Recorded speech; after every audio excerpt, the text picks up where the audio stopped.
Kali ini kita akan unboxing.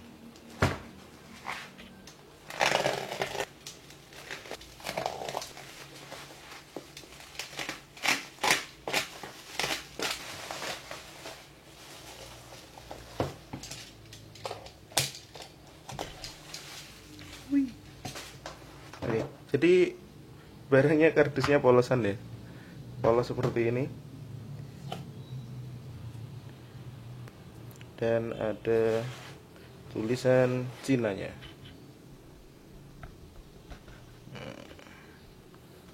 G30N5105. Langsung aja kita buka apa isinya. Masih ada bubble wrap lagi.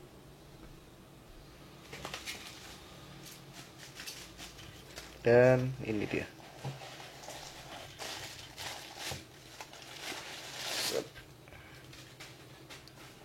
Ini mini PC yang punya 4 port Ethernet.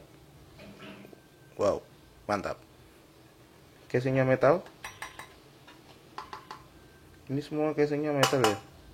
Casing metal di sisi depan. Ini depan atau belakang ya? Di sisi sini ada USB 2.0, kemudian ada power button, tombol power, kemudian ada USB 3.0 dan HDMI, satu DisplayPort. Ada lubang untuk antena WiFi, cuma nggak dipakai. Dan ini ada slot SIM. Slot SIM. Nggak ada port untuk antena GSM 4G. Kayaknya berarti bisa ditambah ya. Kemudian di sisi sebaliknya, di sini hanya angin-angin, sini angin-angin. Sini ada 4 port Ethernet dan 1 port kayaknya ini komunikasi untuk serial. Ada lampu harddisk dan lampu power dan jack 12 volt DC ya. Di belakangnya ini kayaknya ukuran VESA mount, jadi bisa dipasang di belakang PC ya, di belakang monitor.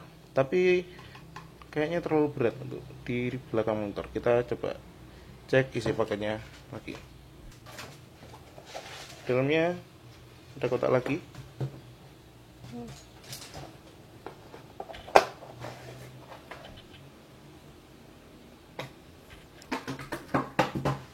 Oke. Kita dapat adaptornya. Adaptornya ini berapa ini? 12 volt 4 ampere. PC sekecil ini adaptornya 12 volt 4 ampere, cukup gede. Ini kabel power. Kemudian dapat kabel HDMI.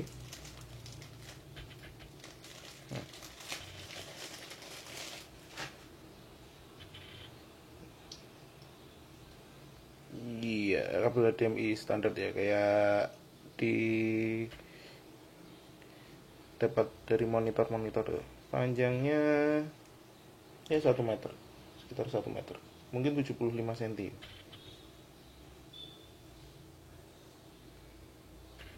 Ini kemudian dapat baut. Ini baut cadangan atau baut harddisk ya, coba nanti kita cek. Dan dapat kabel SATA plus power. Oke, udah kosong, nggak ada buku instruksi manual.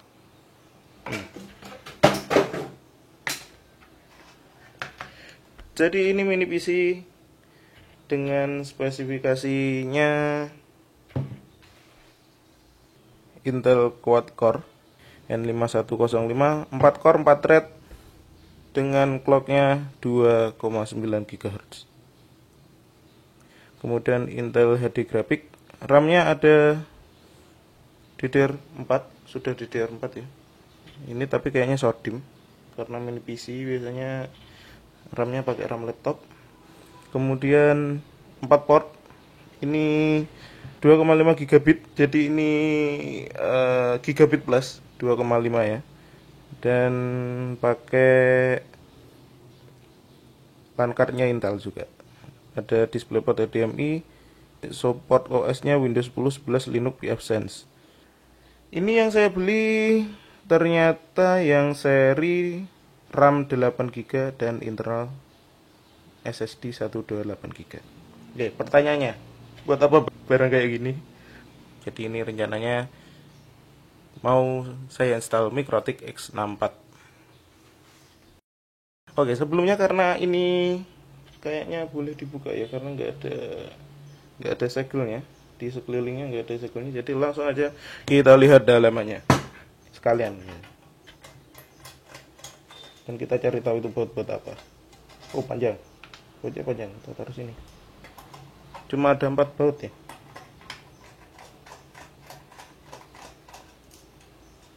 Ada 4 baut yang menutup casingnya ini. Jadi kita lihat dalamnya, bener nggak SSD-nya 128 dan RAM-nya 8GB, karena kita belum nyalakan, nanti kita nyalakan sekalian. Oke. Duh, langsung pretel. Oh, full metal aluminium. Oke, jadi bisa dipreteli. Ini seperti ini, bisa pretel semua teman-teman, bisa dilepas semua.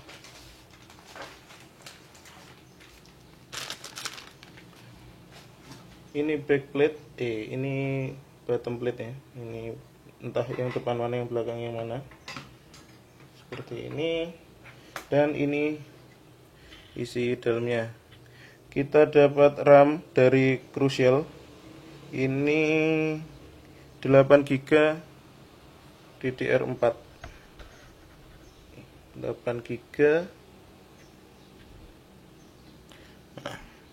Crucial 8GB DDR4 dan SSD-nya ya ala kadarnya Midas Force 128GB. Oke. Ini kayaknya sudah terinstall Windows 10. Jadi yang sini ada segelnya. Jadi kita nggak bisa cek prosesornya. Prosesornya ada di bawah sini. Prosesornya ada di bawah. Kelihatan nggak? Kelihatan ya itu. Jadi di bawah itu ada semacam apa ya, thermal pad yang menghubungkan antara PCB dengan body yang ini, yang heatsink. Jadi ini passive cooling ya.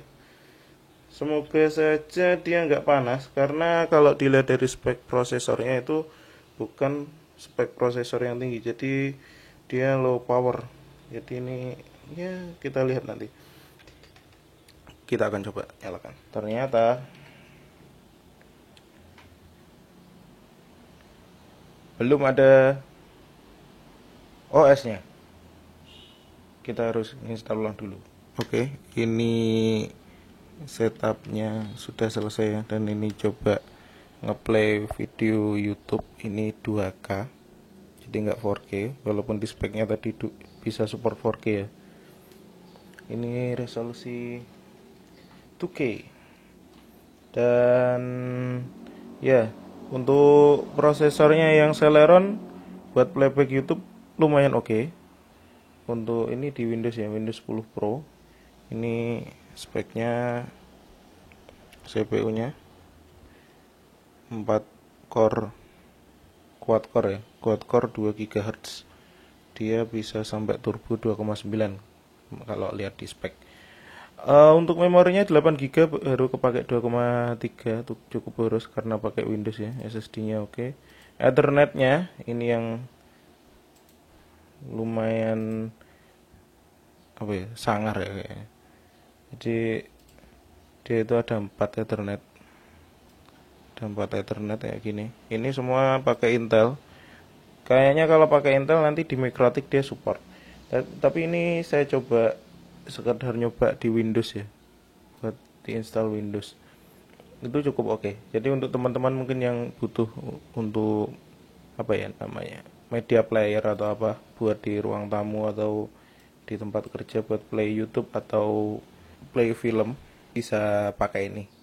Suhunya gimana bang? Oke, untuk suhu ya. Tadi ini mencapai 50 derajat karena dia pasif ya, pasif cooling.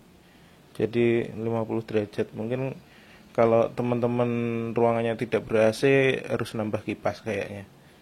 Kalau buat play video 4K atau film yang resolusinya tinggi. Ya mungkin gitu aja ya sementara. Untuk nanti kita install Linux, kita install MikroTik atau pfSense, nanti kita lihat aja.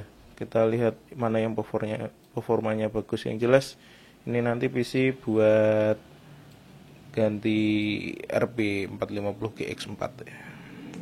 Kayak gimana hasilnya nanti kita lihat aja untuk diinstal MikroTik.